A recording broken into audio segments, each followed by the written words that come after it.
Hola muchachada, bienvenidos a un nuevo vídeo del baúl de la Gioconda. Hoy vamos a estudiar el franquismo.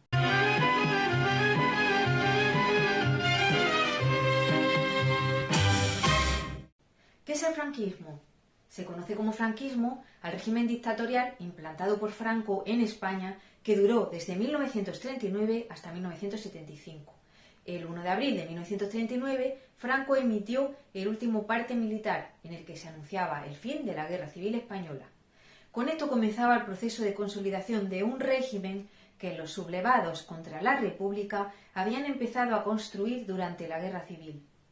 A lo largo de sus casi 40 años, el régimen fue cambiando para adaptarse al contexto en cada momento, pero en lo esencial permaneció siempre siendo el mismo: la acumulación de poder en una sola persona, Franco.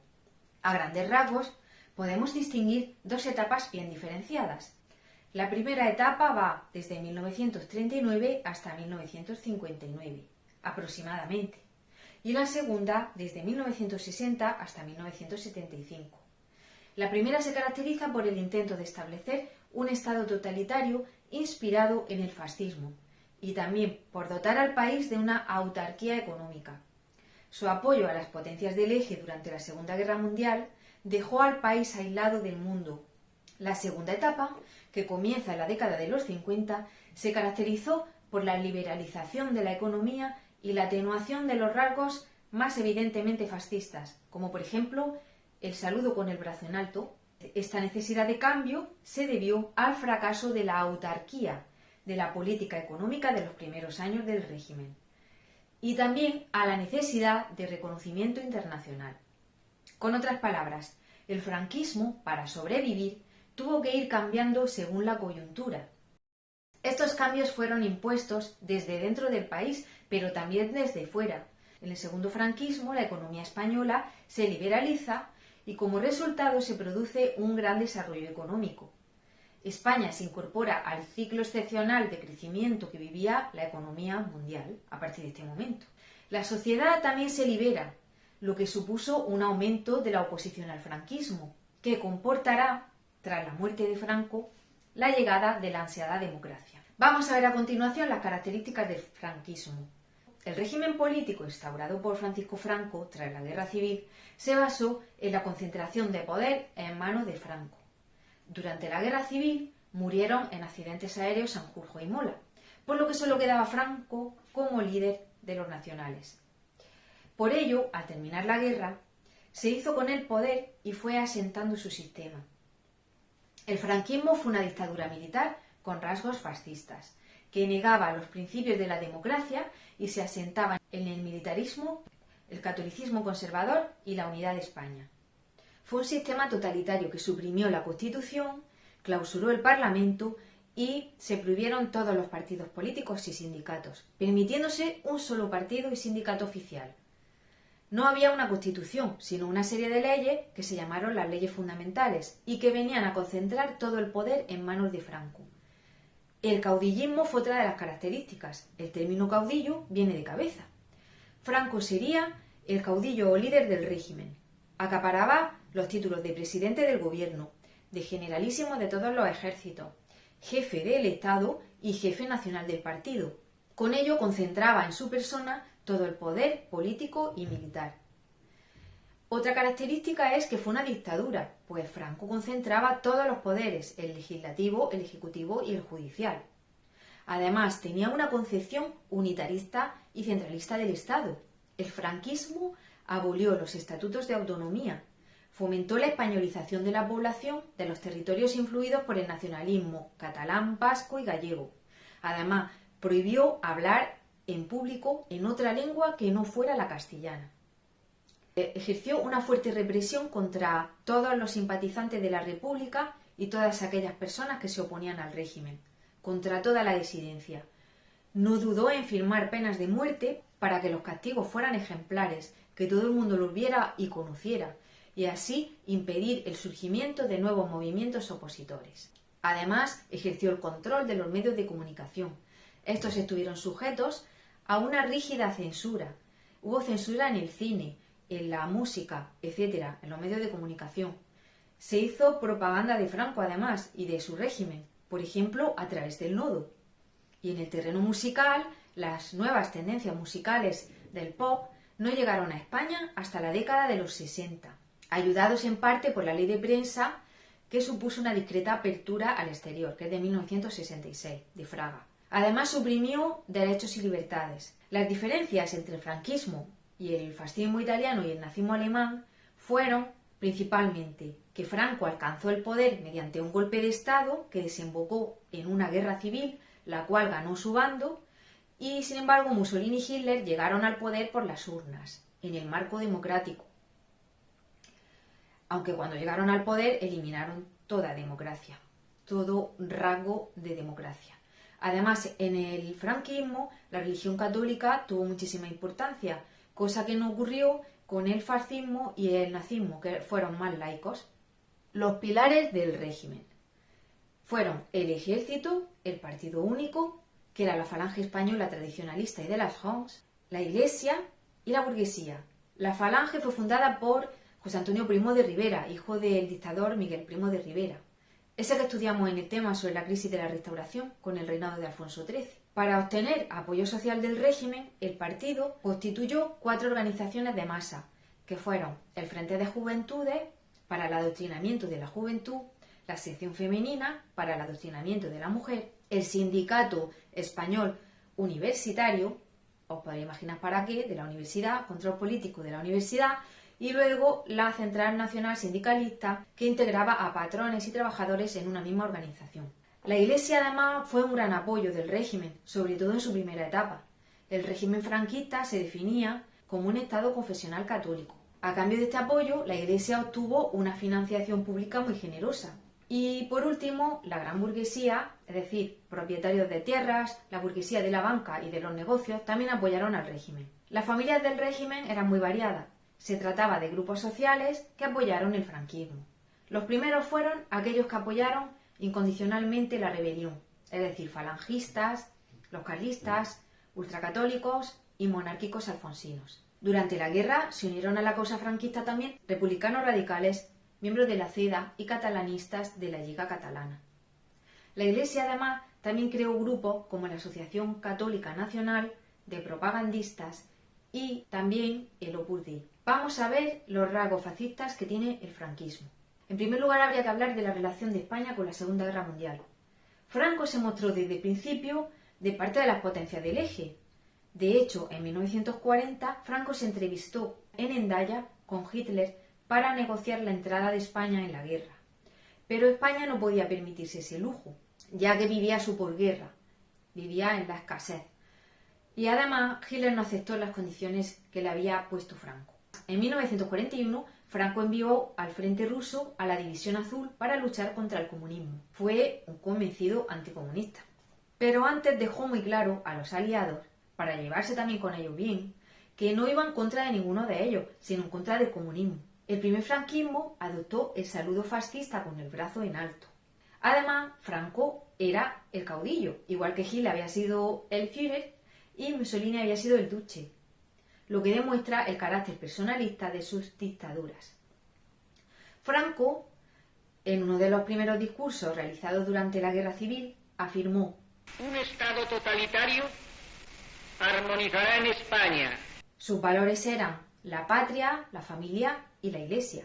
Algo parecido en relación a las mujeres con las 3 K de Hitler: Kinder, Küche, Kirche, niños, cocina e iglesia. Franco, para expresar su idea de unidad, acuñó el lema un Estado, una patria, un caudillo, paralelo a Ein Volk, Ein Reich, Ein Führer de Hitler. Un pueblo, un imperio, un líder. También acusó a comunistas y masones de los fracasos de España a lo largo de la historia. A esto se le conoce como la conjura judeo-masónica, que recuerda a la puñalada por la espalda de la teoría nazi. Y apeló a tiempos históricos gloriosos de España, a la época de los Reyes Católicos y el imperio de los Austrias Mayores, de Carlos I de España, V de Alemania y de Felipe II. Y también comparó la Guerra Civil con la Cruzada. Vamos a ver los años después de la Guerra Civil, que fueron de represión. Durante la Guerra Civil, los sublevados habían expresado su deseo de eliminar a todos aquellos que llamaban los enemigos de España, es decir, a los que se habían opuesto a la sublevación militar. Con el final de la guerra, la violencia no cesó y la represión se institucionalizó. La primera ley represiva fue la Ley de Responsabilidades Políticas de 1939, con la que se pretendía la depuración de personas que habían colaborado de algún modo con la República. Al año siguiente se aprobó también la Ley de Represión del Comunismo y la Masonería, ya que Franco consideraba a comunistas y masones un peligro para España. Tras la guerra, se ejecutaron a miles de personas por razones políticas y, por decir algunos datos, solo entre 1939 y 1945 fueron ejecutadas entre 35.000 y 50.000 personas. Otros fueron encarcelados. Había tantos presos que tuvieron que habilitar campos de concentración para albergar a los condenados. Muchos murieron por el hacinamiento, el hambre y la falta de higiene en las cárceles o campos de concentración. Un porcentaje de condenados fueron enviados a trabajar en la reconstrucción de carreteras, de puentes, minas y otras obras públicas, incluso al Valle de los Caídos. Además de hacerlos presos o liquidarlos, se les confiscó y expolió su patrimonio. También hicieron limpieza entre los funcionarios y trabajadores de las administraciones públicas y se presionó para hacer lo mismo en la privada. Se expulsó de sus puestos de trabajo a los exiliados y detenidos. Y a continuación vamos a ver las leyes fundamentales del franquismo. El establecimiento de estas fue un proceso largo. No se aprobaron todas a la vez. Las leyes fundamentales del reino son un conjunto de 7 leyes promulgadas entre 1936 y 1967 y son las siguientes: la Ley de Principios de Movimiento Nacional, el Fuero del Trabajo, el Fuero de los Españoles, la Ley Constitutiva de las Cortes, la Ley de Sucesión en la Jefatura del Estado, la Ley del Referéndum y la Ley Orgánica del Estado. El Fuero del Trabajo estaba inspirada en la Carta del Lavoro italiana. Regulaba las relaciones laborales y sindicales. Por ella se prohíben los sindicatos y las huelgas. La Ley Constitutiva de las Cortes consiste en que las Cortes estarían supeditadas a la voluntad del caudillo, que podría convocarlas o no. El Fuero de los Españoles pretendía aparentar que en la España de Franco también los ciudadanos gozaban de ciertas libertades y derechos, aunque no existían garantías de poder ejercer esas libertades y derechos. Por la ley del referéndum nacional, Franco podría hacer consultas nacionales sobre ciertas cuestiones, si él lo consideraba oportuno, como ocurrió con el caso de la monarquía. La ley de sucesión de 1947, por ella Franco podía nombrar a su sucesor y también se declara España como un reino, aclarándose que Franco gobernaría hasta su muerte o incapacidad, es decir, que era algo temporal lo de Franco. Ley del principio de movimiento nacional. Reafirmó al movimiento nacional como un único partido. Todos los funcionarios públicos estaban obligados a jurar los principios directivos del Estado. Ley Orgánica del Estado se aprobó en 1967 y en esta, entre otras cosas, se confirmaba la institución monárquica del régimen. Para dar apariencia de democracia, se llamó al régimen democracia orgánica, fundamentada en la familia, el municipio y el sindicato vertical. A pesar del nombre que se usó para legitimar la dictadura, Franco fue un convencido antidemócrata. Vamos a ver a continuación las etapas del franquismo. El franquismo duró casi 40 años, pero a lo largo de este periodo fue transformándose para adaptarse al contexto internacional y a las nuevas condiciones económicas y sociales. A grandes rasgos se puede distinguir en el franquismo dos grandes etapas perfectamente diferenciadas, siendo las características de cada una las siguientes. En el primer franquismo, que va desde el comienzo de la Guerra Civil, o si quiere desde el final hasta la década de los 50, esta coincide en el contexto internacional con la Segunda Guerra Mundial y los primeros años de la Guerra Fría. El partido único es la Falange Española y de las JONS, de las Juntas de Ofensiva Nacional Sindicalista. El sistema económico es la autarquía. España intenta prescindir de importaciones, se intenta producir todo lo que consume en el país dentro del mismo país, ser autosuficiente, lo que aumenta la mala situación y el aislamiento de España. Este fue un sistema que también fue ensayado por los regímenes fascistas en los primeros años, antes de la guerra. Se sufría gran escasez. La posguerra fue muy dura. Por ello surgen las cartillas de racionamiento, de alimentos, de ropa, etc., donde se establecía qué le correspondía a cada persona o a cada familia. Esto dio lugar al surgimiento de un mercado negro. La sociedad en este momento era totalmente patriarcal. El papel de la mujer era el de criar a los hijos y estar en casa. Era muy raro que una mujer estudiara. Franco además era muy religioso. Además, se acercó más a la Iglesia para así separarse del fascismo que tan mal visto estaría en el mundo desde que las potencias del eje comienzan a perder en la Segunda Guerra Mundial. Al igual que el fascismo, el franquismo es ultranacionalista. La unión de todos estos elementos, catolicismo, nacionalismo, hizo que se le llamara nacionalcatolicismo al sistema. También era una sociedad muy puritana. Las mujeres debían ir muy tapadas. Las parejas de novios no podían verse sin alguien que controlara la situación. Tras la Segunda Guerra Mundial se dan malas relaciones con el bloque occidental, con Estados Unidos, ya que precisamente representa la democracia enfrentada a toda forma de totalitarismo. No se admite a España ni en la ONU ni en la OTAN. Tampoco se le concede la ayuda del Plan Marshall. Se retiran a los embajadores de España. Además, hay malas relaciones con el sucesor Borbón, don Juan de Borbón, el abuelo del actual rey, Felipe VI, que nunca llegó a ser rey, ya que era de ideología liberal y se opuso abiertamente al franquismo desde sus inicios. De hecho, en su manifiesto de Lausana expresa claramente su postura con respecto al régimen. La oposición en esta primera etapa está escondida en las montañas. Eran los maquis, grupos de guerrilleros que lucharon contra el régimen franquista hasta comienzos de la década de los 50. En general, en los primeros años del franquismo, hubo una gran inactividad política debido al miedo a sufrir una represión. Había un inmovilismo y un desinterés por la política. El segundo franquismo va desde la década de los 50 hasta finales de la década de los 60. En este momento se cambia el nombre de Falange por el del movimiento, para desvincularse así del fascismo, no parecerse tanto. Se deja de usar el saludo con el brazo en alto y además se produce un despegue económico, sobre todo desde los años 60. Los años 60 dieron lugar a la etapa conocida como la del desarrollismo. En esto tuvieron mucho que ver los ministros conocidos como tecnócratas, llamados así por su preparación técnica, que era muy alta. Estaban vinculados al Opus Dei, y estos aprobaron el llamado Plan de Estabilización, un decreto ley que recogió diversas medidas que impulsaron la economía española. El desarrollo del turismo tuvo mucho que ver con la recuperación económica. La economía española se terciarizó y el turismo se convirtió en una de las principales actividades económicas de España. Además, llegaron divisas procedentes del turismo y de los emigrantes que enviaban dinero a sus familiares. Fue un periodo de menor escasez debido a este avance económico. Se abandona la autarquía y la economía española se va haciendo capitalista. Además, se incorpora la mujer al mundo del trabajo y de la universidad. La mentalidad española va cambiando debido a la apertura de España al exterior. La oposición al franquismo dentro de la Iglesia también aumenta. En el primer franquismo, la Iglesia, en su mayoría, apoya a Franco.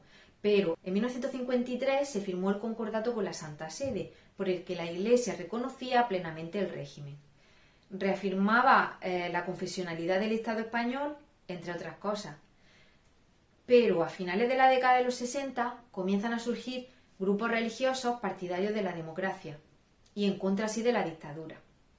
El Concilio Vaticano II marcó un antes y un después en la relación entre Franco y la Iglesia, empujando a la mayoría de los obispos a alejarse de su buena relación con la dictadura de Franco, en la que algunos ocupaban cargos de representación, y así se contribuyó al fin del nacionalcatolicismo.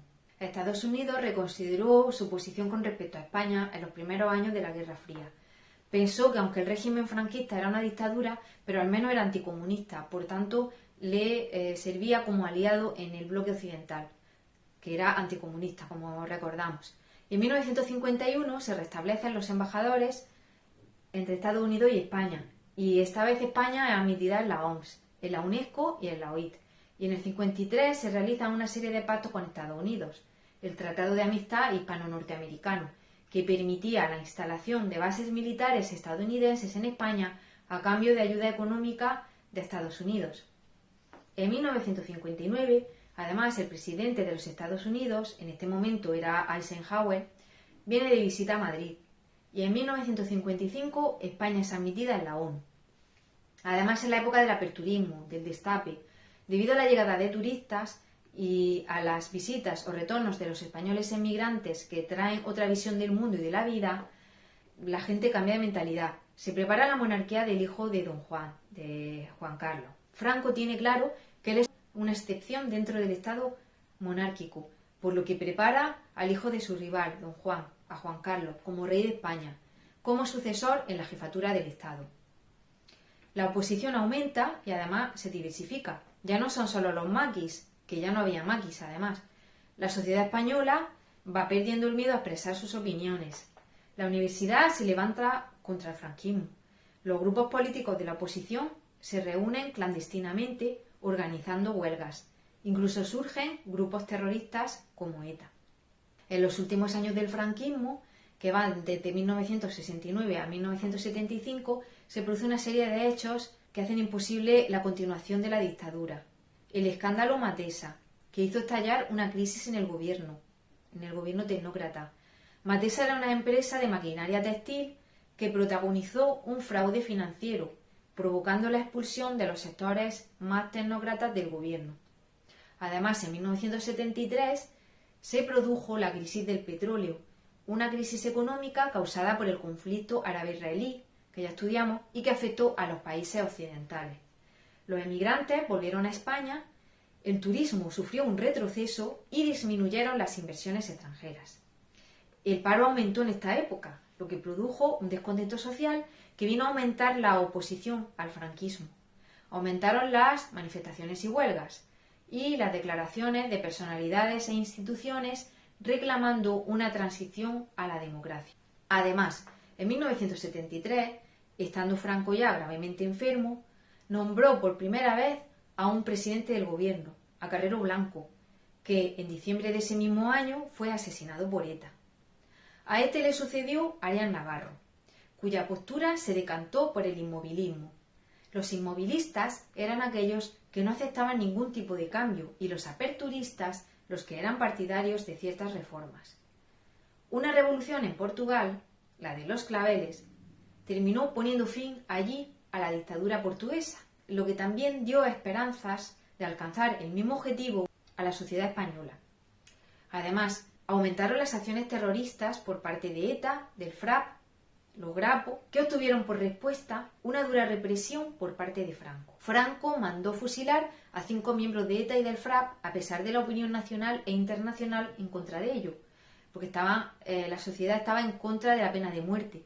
Al mismo tiempo, en el territorio español del Sáhara Occidental, que estaba en proceso de descolonización por parte de España, se abría un nuevo conflicto. Marruecos, para presionar, para poder quedarse el Sáhara Occidental, inició una marcha verde pacífica por la excolonia española. Así, España firmó un acuerdo que suponía la cesión del territorio a Marruecos y a Mauritania. En estas circunstancias, el 20 de noviembre de 1975, moría Franco, habiendo firmado sus últimas sentencias de muerte hacía muy poco. En cuanto a la sociedad, se puede hablar de 2 etapas en la sociedad española durante el franquismo, claramente diferenciadas. La sociedad de tiempos de la autarquía económica y el aislamiento internacional de España, y la segunda es la sociedad que arranca desde el desarrollismo y el aperturismo a partir de 1959. La primera es una España asustada, con miedo a hablar, desmovilizada, con miedo a opinar, menos informada que nunca de lo que ocurría en el exterior y muy analfabeta. Además, rural. La segunda ya era una sociedad con una mentalidad más abierta, debido a un índice de alfabetización mayor, a una apertura al mundo y al auge del turismo. Los emigrantes que volvían a España de visita o para quedarse venían contando nuevas experiencias y los turistas lo mismo. Venían a España y de esta manera los españoles vieron otra forma de vivir y de pensar. También se debió a la mayor apertura política del régimen. Por cierto, en el segundo franquismo la sociedad se hace urbana. A comienzos del franquismo se produjo una vuelta a la sociedad tradicional. Se dio un exhaustivo control sobre las actividades públicas y privadas para asegurar que se seguían los comportamientos esperados. La Iglesia era omnipresente en la vida social. Asistir a misa era casi una obligación. Se prohibió el matrimonio civil y el divorcio. El divorcio además se penalizó, y el aborto también, y la homosexualidad. También se impuso una moda muy recatada en el vestir. La enseñanza primaria y media quedó en manos de la Iglesia. Se impulsó la obligatoriedad de las asignaturas de religión y de formación del espíritu nacional, que estaba impartida por miembros del movimiento. La educación de las mujeres, además, estaba orientada a una vida de madre y esposa. Como consecuencia, el nivel de estudio fue inferior en las mujeres que en los hombres. Así, la sociedad española era en esta época predominantemente patriarcal, basada en la concepción de que el hombre tenía unas capacidades físicas e intelectuales superiores. El hombre debía dedicarse a asuntos públicos y la mujer al ámbito doméstico. Si la mujer casada quería trabajar, necesitaba el permiso de su marido. Cobraba además menos que el hombre, y el marido era el administrador de sus propiedades y su representante legal. Espero que os haya interesado mucho y os hayáis enterado muy bien del tema. ¡Adiós! Por cierto, que si puedes, ponme aquí en los comentarios qué te ha parecido el vídeo, y además me puedes dar a like si te ha gustado y suscribirte a mi canal para apoyarlo. Muchas gracias. Adiós.